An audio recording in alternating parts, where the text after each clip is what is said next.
These are your Unit 2C, Day 1 notes. We are continuing to work on Standard 2A. I can rewrite and evaluate expressions. We are going to practice factoring an expression by pulling out the GCF. So what is the GCF? It is the greatest common factor. So it is the largest factor that two or more numbers have in common. So, finding the GCF of two or more numbers, what do? First, you list all the factors of each number, then circle the largest factor that the numbers have in common.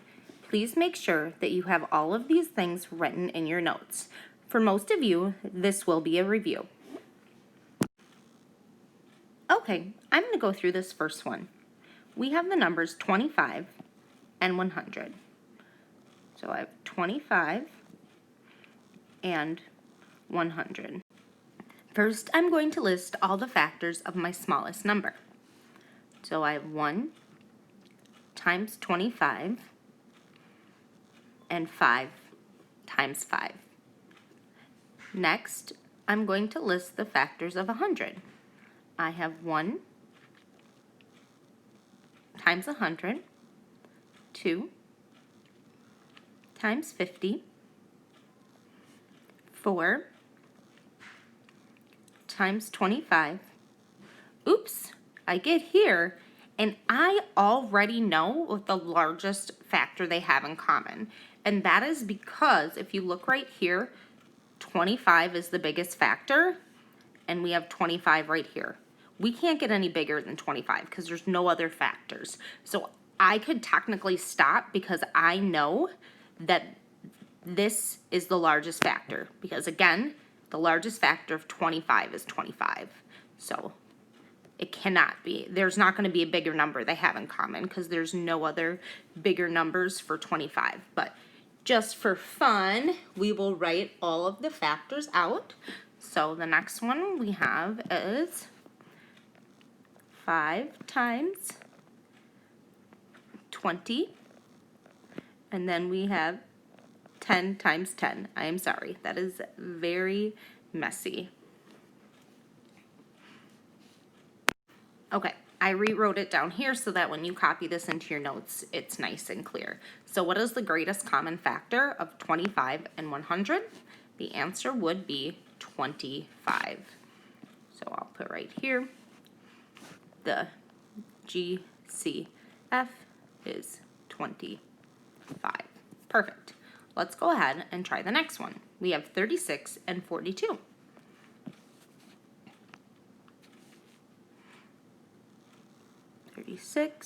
And 42. I'm going to write all of the factors out for this. So I have 1 times 36. I have 2 times 18.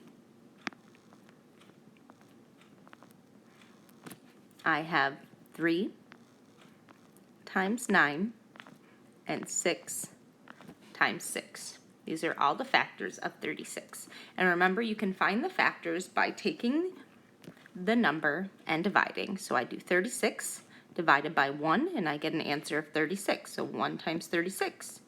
36 divided by 2, I get a whole number of 18. So 2 times 18. 36 divided by 3, I get this whole number of 9. So 3 times 9 is 36. 36 divided by 6 is equal to 6, so 6 is a factor. And you don't need to list that twice, okay? So let's go ahead and list the factors of the next one. We have 1 times 42, 2 times 21, we have 3 times 14, and we have 6 times 7. So I've listed all the factors. Now I circle the largest factor that they have in common, and that would be 6. So the greatest common factor is equal to 6. Okay, I want you to try these next ones on your own. And remember, you have the factors cheat sheet from a few units ago that you can use to help you. So, for example, if you have 40 and 52, you can just look at if there's 40 and 52 listed on the factors cheat sheet, all you have to do then is write the number 40 and all the factors that you found on the cheat sheet, 52, and write all the factors down. That'll save you some time, okay? All right, and I attached that cheat sheet to this assignment so it's easy for you to find. So right now you're gonna pause the video and try number 3 and number 4. Okay, on this page you are gonna continue to find the greatest common factor.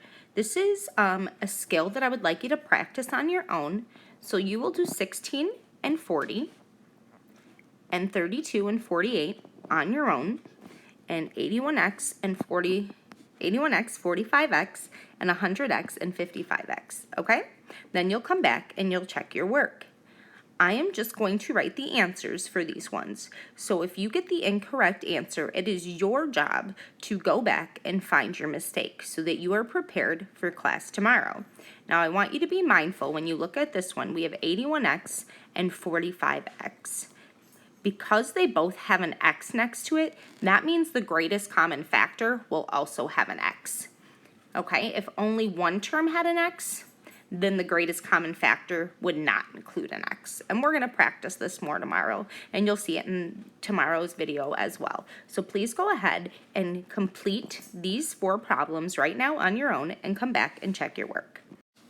Okay, hopefully you tried these on your own before you came back and looked at the answers. So the GCF of 16 and 40 is 8. The GCF of 32 and 48 is 16. The GCF of 81x and 45x is 9x. And the GCF of 100x and 55x is equal to 5x. And remember, because both of these terms have an x in it, that is why our GCF also has an x, okay? If only one had an x, then the GCF would not have an x, because it is the greatest common factor, so that means both numbers have to have it as a factor. So if only one has x, then it is not common, okay? If you got this wrong, please go back, check your work, and figure out why.